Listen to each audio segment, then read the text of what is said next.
একটি বছরের বাচ্চার মায়ের কমপ্লেন হলো তার শিশুর লাস্ট 1 মাস ধরে অনবরত জ্বর আসছে, কোনোভাবেই জ্বর কমছে না। এখানে সেখানে দেখাচ্ছেন, ওষুধ খাওয়াচ্ছেন, কিন্তু জ্বর কমছে না।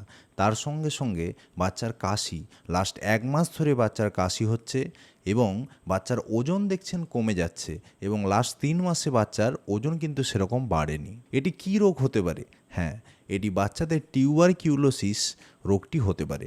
আপনারা সাধারণত জানেন যে বড় মানুষদের ক্ষেত্রেই বা বয়স্ক মানুষদের ক্ষেত্রে অনেক দিন ধরে কাশছে, কাশির সঙ্গে সঙ্গে রক্ত বেরোচ্ছে, এইসব ক্ষেত্রে আমরা টিবি ডায়াগনোসিস করে থাকি, মানে হলেও হতে পারে বড় মানুষদের ক্ষেত্রে। কিন্তু বাচ্চাদের ক্ষেত্রে কি এটি হয়? হ্যাঁ, ছোট বাচ্চার ক্ষেত্রে কিন্তু এই টিবি বা টিউবারকিউলোসিস রোগটি হতে পারে। নমস্কার, আমি ডক্টর হিমাদ্রি, একজন শিশু ও নবজাতক রোগ বিশেষজ্ঞ। তো এই টিবি রোগটি ব্যাকটেরিয়া ঘটিত রোগ। সাধারণত এই ফুসফুস বা লাংসের মধ্যে এই টিবি ব্যাকটেরিয়াটি সবার প্রথম চলে আসে। এটি সাধারণত কাশির মাধ্যমে আসে। ধরা যাক কোনো একটি বয়স্ক মানুষের টিবি রোগ রয়েছে, একটি বাচ্চা তার কাছে যাচ্ছে এবং সেই মানুষটি কাশছে, সেই কাশার মাধ্যমে টিবি ব্যাকটেরিয়া কিন্তু সবার প্রথমে লাংসে আসে। তবে লাংস ছাড়াও প্রাইমারি ইনফেকশন বিভিন্ন জায়গাতে হতে পারে, যেমন পেটের মধ্যে, লিম্ফ নোডের মধ্যে, এইসব জায়গায় কিন্তু হতে পারে। কি কি লক্ষণ দেখলে বুঝবেন? যদি দেখেন যে বাচ্চার জ্বর আসছে, 15 দিনের থেকে বেশি সময় ধরে বাচ্চার জ্বর হচ্ছে, কোনোভাবে জ্বর কাটছে না, এখানে সেখানে দেখাচ্ছেন, ওষুধ খাওয়াচ্ছেন, অ্যান্টিবায়োটিক খাওয়াচ্ছেন, কোনোভাবেই সেই জ্বরের কারণ ধরা পড়ছে না, তাহলে কিন্তু আপনি এটি সাসপেক্ট করতে পারেন। এছাড়াও বাচ্চার যদি জ্বরের সঙ্গে সঙ্গে কাশি থাকে, লাস্ট 15 দিন ধরে বাচ্চার অনবরত কাশি হচ্ছে, জ্বর আসছে, সন্ধ্যাবেলার দিকে ঘাম হচ্ছে বাচ্চার, এগুলো কিন্তু লক্ষ্য করা যেতে পারে।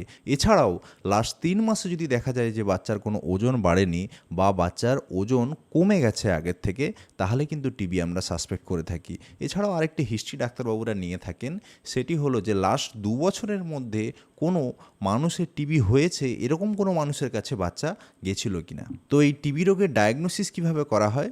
সবার প্রথম যেটি দেখা হয় সেটি হলো চেস্ট এক্স রে, মানে এই বুকের ছবি। এছাড়াও এই স্কিনের মধ্যে ইনজেকশন দিয়ে একটি টেস্ট করা হয়, সেটিকে বলে মান2 টেস্ট বা টিউবারকিউলিন স্কিন টেস্ট। এটিও খুব জনপ্রিয় টেস্ট। কিন্তু এছাড়াও যেটি সবথেকে ইম্পর্ট্যান্ট টেস্ট, সেটা হলো সিবিন্যাট, মানে cartridge based nucleic acid amplification test. এখানে বাচ্চার যে কফ, সেটা অথবা পেটের মধ্যে থেকে রস সংগ্রহ করা হয়। যদি টিবি রোগ ধরা পড়ে তাহলে কি ট্রিটমেন্ট রয়েছে?